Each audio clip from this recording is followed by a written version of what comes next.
Hey there, I'm John Siskovich, and as you may or may not know, I have an on-farm brewery as part of my farm, and that has had a big effect on how I operate. One of those big effects is my hop yard. This video, we're going to talk all about my 2018 hop yard plan.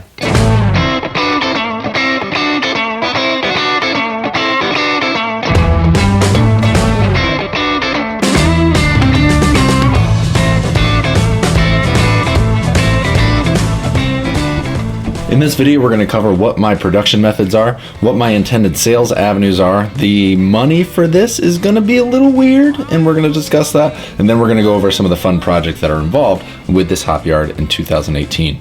So getting right into the production, I'm going to call it trying to be organic hop yard because we are not certified organic, but I don't spray anything crazy for a number of reasons.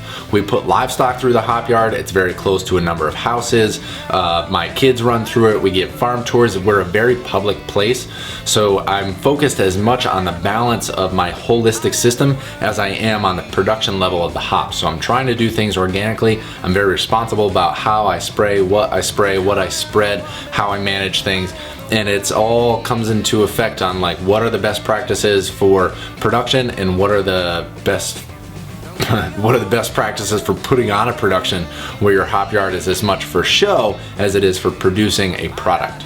So production wise, we have 1 acre, roughly 1 acre total. We have 16 200-foot rows with about a 3-foot spacing, a little over 3-foot spacing in between each plant on those rows. They grow from the ground, from the very ground to the top of our 18-foot poles, the wire grid system throughout the year. So they grow a lot. They put out heavy, they're really heavy feeders. And once they hit the top, they put out the side shoots. They grow flowers on those side shoots. Those flowers are what we're looking for in hop production. Those are the hops themselves. We're doing 1 acre with 5 different varieties. With those 5 varieties, they're chosen more for flavor than they are for bittering. There's 2 types of hops. One for bittering, where you add it early in the process to counteract the sweetness of the wort, the young sugar water beer that you're creating. And then you add some later in the process where you're not boiling it, and that keeps a lot of the floral character, the smell, the aroma. They're aroma hops, and we've chosen more for aroma hops than we have for bittering. Bittering is more of a commodity crop. Aroma hops, you can get more of the difference. So we're going with aroma hops because we want people to drink our beer and say, wow, this tastes really good, and not just bitter. Hops grow 18 feet throughout the season. They start on the ground, right at ground level, and they grow to the top of our 18-foot grid system throughout the year. We're going to talk about how that was all set up as we go through these videos in the 2018 season. As they grow a lot, they're heavy feeders, so we're really concentrating on our soil life, our soil quality, what the nutrients are, what our pH is, and then giving those plants everything they need to grow, succeed, put out side shoots, put out flowers, and then pick those flowers at the end of the season that we can either use fresh and make a wet hop beer, which has some grassy, earthy tones to it, or you dry them, pelletize them, and you can use them whenever you want, put them in the freezer, and they say, but I'm trying not to cover all of hops in one video. My sales avenues for these hops, they are all for the brewery. Our hop yard serves a couple purposes. We're supplementing some of the production use in our brewery. We're not growing all the hops we need for an entire year. That would require way more acreage than we're able to handle in our property. They're also a big part of our farm tour. Part of the farm brewery message that we're trying to convey is that beer is incidental to agriculture. Every glass of beer you drink came from a farmer somewhere. Both the grain and the hops were grown by somebody tending the land in some way.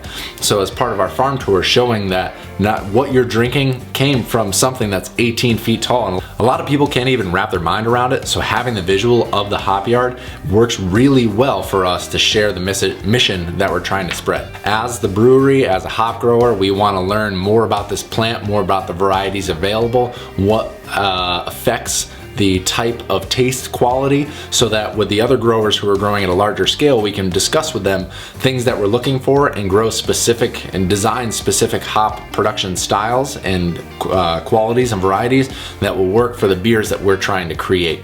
So it serves a lot of purposes, as much research and production as far as a show as it is production for what we're trying to get out of it, producing a product. Yeah, it's fun. It's a complicated, weird, crazy plant, and it's difficult to grow in the Northeast, but why not? I'm having a blast.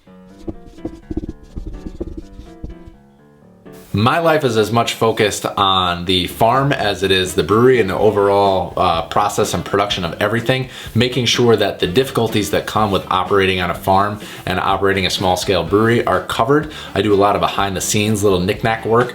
We're gonna cover that this year as well. So there's a certain amount of production that we're hoping for out of the hop yard, but part of my salary, the money that I take home at the end of the day, is covered by the things that I help with at the brewery. Whew, that's a lot. It's a lot. It's a weird, crazy balance, and I enjoy it. I appreciate the work that I do, and I know that the work that I do is appreciated. I found a good balance in life, knowing all of that and putting all that down on paper. And yeah, 2018 should be a fun season.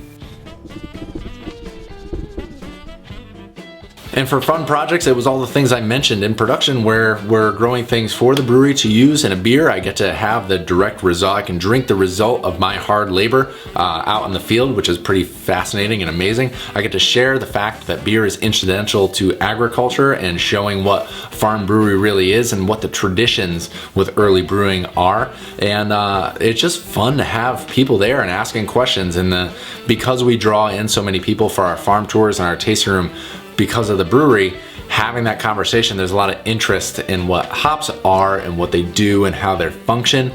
So I get to talk with people. It's great. Those fun projects, it's just everything to do with the brewery is kind of great.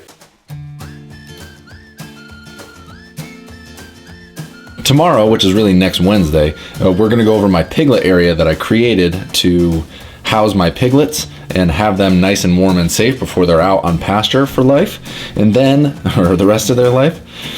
Next week, we're gonna go over the soil tests that I did this winter on my hop yard, how I did them and what information I got from them, which will inform some of my management choices going forward. Thanks for taking the time to watch this video. I appreciate all the time you are investing in me, and that gives me the energy to invest back into you by producing all of this stuff, setting up lights, camera, craziness. Oh my goodness, doing a whiteboard. You know how long that freaking whiteboard took me to set up? Whew. Thanks for taking the time to stop in. Until next time, I'll see you out in the field.